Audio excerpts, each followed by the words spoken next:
Hi friends, welcome to my channel home makers ideas. இன்றைக்கி நான் என்ன வீடியோ போட போகிறேன்னா, இட்லிக்கு மாவு அரைக்கிறது தான். சப்போஸ் நமக்கு வந்து அர்ஜென்ட்டு சீக்கிரமாக அரைக்கணும், டைம் ஆகிட்டுது அப்படின்னு சொன்னால் சரி, ஏன்னா கிரைண்டர்னால் அட்லீஸ்ட் உளுந்தே வந்து உங்களுக்கு கிட்டத்தட்ட ஒரு 45 மினிட்ஸு 1 ஹவர் பக்கமாக எடுக்கும் இல்லையா. ஆனால் அதை வந்து நான் என்ன பண்ண போகிறேன்னா, நான் எப்படி அரைப்பேன்னா, அது மிக்சியில் போட்டுருவேன். மிக்சியில் போட்டு சும்மா கொஞ்சம் அது வந்து அந்த முழு பருப்பாக இல்லாமல் கொஞ்சம் நல்லா அரைக்கிற அளவுக்கு போட்டு அரைச்சதுக்கப்புறமேட்டுக்கு எடுத்து கிரைண்டரில் போட்டுருவேன். அது எப்பவும் நீங்கள் நார்மலாக முழுசாக அப்படியே டைரெக்டாக உளுந்து கிரைண்டரில் போட்டு அரைக்கும் போது எப்படி இருக்குமோ அதை விட இன்னும் நல்லாவும் வரும். மாவு நல்லா ஃபுல்லாக நிறைய வரும். இட்லி ரொம்ப சாஃப்டாக இருக்கும். சீக்கிரமாகவே ஒரு 20 to 25 மினிட்ஸ்க்குள்ளேயே வந்து நமக்கு உளுந்து மாவு ரெடி ஆகிடும். சீக்கிரமாக வேலை முடிஞ்சிடும். அதே மாதிரி நான் எப்போதுமே ஒரு ஸ்பூன் வந்து வெந்தயம் கூட போடுவேன். அந்த வெந்தயத்தையும் கூட நான் வந்து மிக்சியில் போட்டு அந்த மாதிரி பண்ணிட்டு போடும்போது என்ன ஆகும்னா, அந்த ஒரு மாதிரி அங்கங்கே எல்லோ கலரில் வரும். வெந்தயத்தோட தோல் இருக்கிறது. சில சமயம் சில வெந்தயம் எல்லாம் மசியாமல் இருக்கும் கிரைண்டரில் போடும்போது. அப்போ என்ன ஆகும், இட்லியில் அங்கங்கே எல்லோ கலரில் வரும். இது வந்து அந்த மாதிரி எதுவுமே இருக்காது. ஃபுல்லாக மசிஞ்சிட்டு நல்லா ஃபுல்லாக அரிசியோட நல்லா வந்து மர்ஜ் ஆகிடும். அப்போ வந்து உங்களுக்கு எந்த ஒரு கலர் வந்து வேறு மாதிரிலாம் எதுவும் தெரியாது. நல்லா இட்லி நல்லா வெள்ளை வெள்ளையன்னு ஒயிட்டாக வரும். ரொம்ப சாஃப்டாக வரும். இது எப்படி பண்ணலாம், எப்படி நான் இப்போ அரைக்க போகிறேன் அப்படிங்கிறது நான் உங்களுக்கு காட்டுறேன், பார்க்கலாம். பாருங்கள் ஃப்ரெண்ட்ஸ், இப்போ இந்த மாதிரி ஜஸ்ட் அப்படியே கொஞ்சம் மசிஞ்சிடும் இல்லையா, இந்த மாதிரி இதாகிடும். இப்போ நம்ம இதே வந்து இது 1 டம்ளர் உளுந்து, இதை வந்து நம்ம மிக்சிலேயே அரைச்சோம்னா நமக்கு வந்து இந்த மிக்சி ஜார் அளவுக்கு மட்டும்தான் வரும் நமக்கு மாவு இல்லையா. ஸோ நம்ம எப்படி தானே பண்ண போகிறோம், இப்போ கிரைண்டரில் போட போகிறோம். மாவும் நிறையா வரும், சீக்கிரமாக முடியும். அது நமக்கு ரொம்ப மெயின். சீக்கிரமாக டக்குன்னு முடிச்சிடலாம். பார்க்கலாம் ஒன்று. இப்போ நான் இதை வந்து இதோ இப்படி கிரைண்டரில் போட்டுறேன்.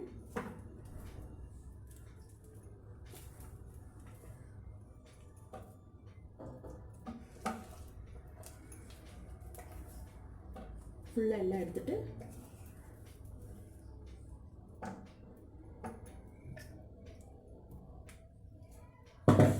கிரைண்டர் ஆன் பண்ணுறேன்.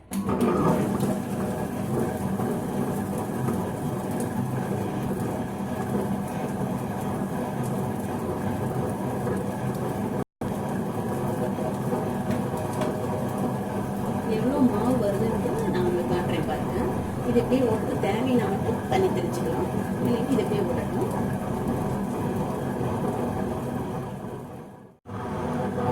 பாருங்கள், நான் 2 டம்ளர் உளுந்து, இன்னும் ஒரு வாட்டி வந்து நான் போட்டேன். இப்போ இதில் 2 டம்ளர் உளுந்து போட்டிருக்கேன். இது வந்து ஃபுல்லாக கிரைண்டர் ஃபுல்லாகவே வரும். நம்ம எப்பவும் ஃபுல்லாகவே இது உளுந்து போட்டு அரைக்கிறோமே, அந்த மாதிரி போட்டு அரைக்கிற மாதிரியே தான் இதுவும் வரும். ஆனால் சீக்கிரம் ஆகிடும். பாருங்கள், இப்போவே இவ்வளோ இதாகிடுச்சு. கொஞ்சம் தண்ணி வந்து கொஞ்சம் சில்லுன்னு ஃப்ரிட்ஜில் வச்சுருவேன் உளுந்துக்கு மட்டும். டைம் இருந்துச்சுன்னு சொன்னால் உளுந்தையே நான் வந்து ஃப்ரிட்ஜுக்குள்ளே வச்சுருவேன். வச்சுட்டு ஒரு 1 ஹவர் வச்சுருந்துட்டு சில்லானதுக்கப்புறமேட்டுக்கு எடுத்து அரைப்பேன். டைம் இல்லைன்னா உளுந்து ஊற போடும்போதே நான் வந்து தண்ணியும் வச்சுருவேன் உள்ள. ஸோ தண்ணி சில்லுன்னு ஆகிருக்கும். இந்த சில்லு தண்ணியிலே வச்சு அரைக்கும் போது உங்களுக்கு இன்னும் உளுந்து நல்லா 5 மாதிரி வரும்.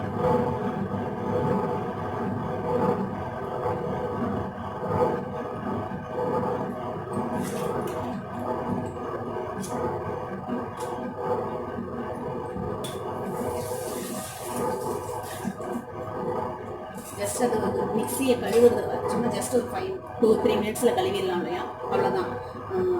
அது ஒன்று தான் வேலை நமக்கு.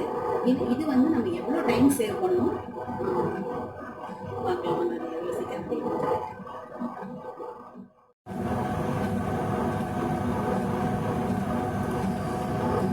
பாருங்கள்.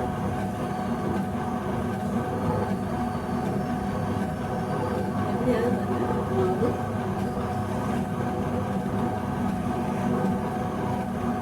லைட்டாக தண்ணி தெளிச்சு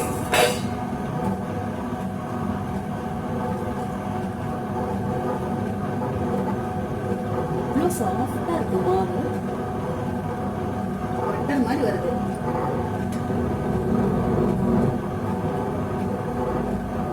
நீங்கள் கொஞ்சமெல்லாம் சும்மா 1 டம்ளர் அப்படி கொஞ்சமாக போட்டிங்கன்னா எனக்கு என்ன 15 மினிட்ஸ் தான் டைம் ஆகும். அவ்வளோதான் ஆகும். சீக்கிரமும் முடிச்சிடலாம். உளுந்து மாவும் நிறையா வரும்.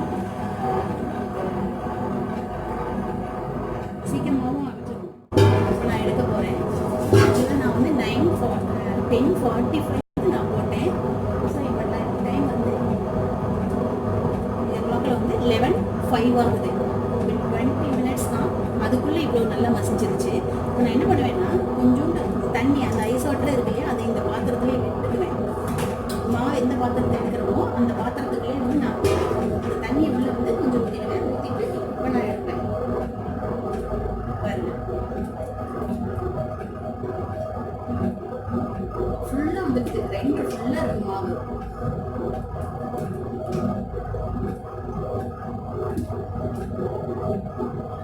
உங்களுக்கு கொஞ்சம் கூட பயமே வேண்டாம், சீக்கிரமாக அரிஞ்சிடும்.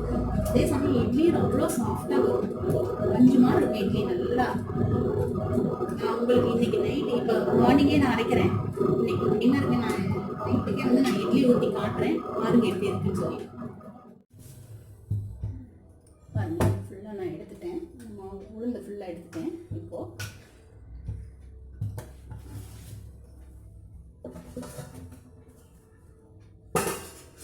உளுந்து எடுத்துட்டேன். இப்போ நான் என்ன பண்ண போகிறேன், வெந்தயம் சொன்னேன் இல்லையா, அந்த 1 ஸ்பூன் வெந்தயம் அதை கூட நான் இந்த மாதிரி தான் அரைச்சி வச்சுடுவேன். அரைச்சிட்டு அதையும் அப்படியே போட்டுடுவேன். இது அரிசி அரைக்கும் போது அது உள்ளே போட்டுடுவேன். இப்போ பாருங்கள், இதையும் உள்ளே போட்டுட்டு நான் கிரைண்டர் ஆன் பண்ணிவிடுவேன். இது ஒரு 2 நிமிஷம் ஓடினா போதும். ஓடணுன்னு நான் அரிசியை போட்டுருவேன். அப்போ என்ன ஆகும்னா, இந்த உளுந்து சுத்தமாக எதுவுமே தெரியாது. நமக்கு உளுந்தெல்லாம் இருக்க மாதிரியே தெரியவே, இந்த வெந்தயம் வந்து எல்லோவோ அங்கங்கே எல்லோ கலரில் இருக்கிற மாதிரிலாம் தெரியவே தெரியாது. நல்லா மசிஞ்சிட்டு நல்லாயிருக்கும்.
இப்போ நான் வந்து அரிசி போட்டிருக்கேன். வேணுங்கிற அளவுக்கு தண்ணி ஊற்றிடும்.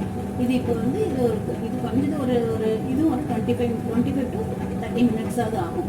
ஸோ நம்ம வந்து இதை அரைக்கணும். பார்ப்போம். அரைச்சதுக்கப்புறமே நான் மாவு மிக்ஸ் பண்ணும்போது உளுந்தையும் அரிசியும் ரெண்டையும் மிக்ஸ் பண்ணுவோம் இல்லையா,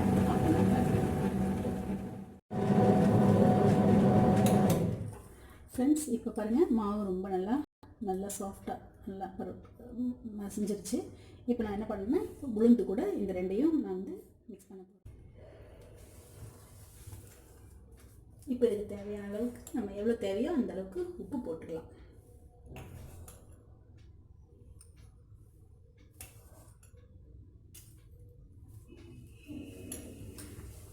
நல்லா மிக்ஸ் பண்ணிடுங்க. இந்த அரிசி மாவு உளுந்து மாவு ரெண்டுமே வந்து நல்லா கலந்துடணும். தனித்தனியாக தெரியக்கூடாது. அந்த மாதிரி நல்லா கலந்து வச்சுருங்க.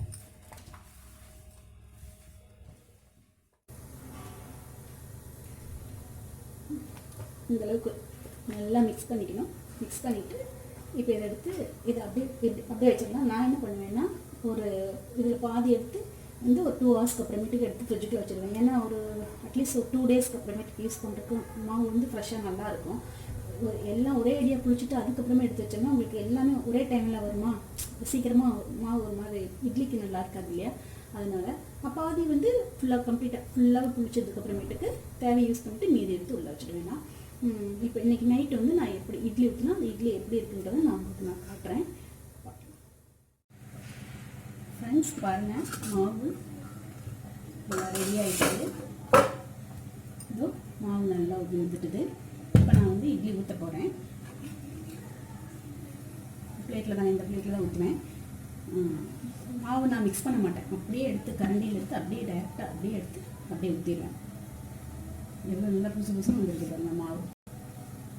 ரொம்ப நல்லா ஒரு இட்லி ரொம்ப சாஃப்டாக வரும். மிக்சியில் போட்டுட்டு இதில் போடுறோம் அதனால வந்து இட்லி நல்லா இருக்காது அப்படிங்கிற டவுட்டு உங்களுக்கு வேணவே வேணாம்.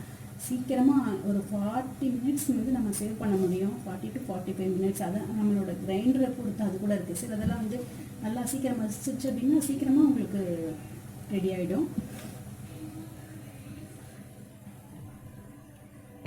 இந்த மாதிரி ஊற்றிட்டேன். இதை ஊற்றிட்டு நான் இப்போ வைக்க போகிறேன். வெந்ததுக்கு அப்புறமேட்டுக்கு உங்களுக்கு எப்படி இருக்குதுன்னு நான் எடுத்து காட்டுறேன். கண்டிப்பாக உங்களுக்கு பிடிக்கும், நீங்கள் பாருங்கள். ஓகே,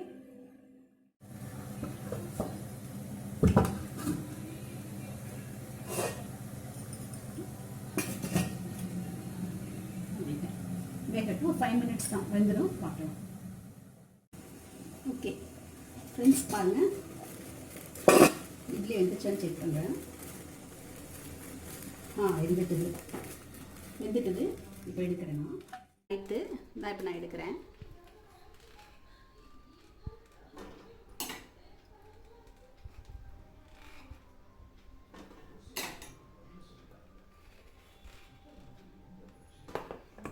இதே மாதிரி எல்லா இட்லி வச்சுக்கலாம். இட்லி பாருங்கள் எவ்வளோ சாஃப்டாக இருக்குன்ட்டு. பாரு, நல்லா சாஃப்டாக இருக்கும். இப்போ இந்த இட்லி கூட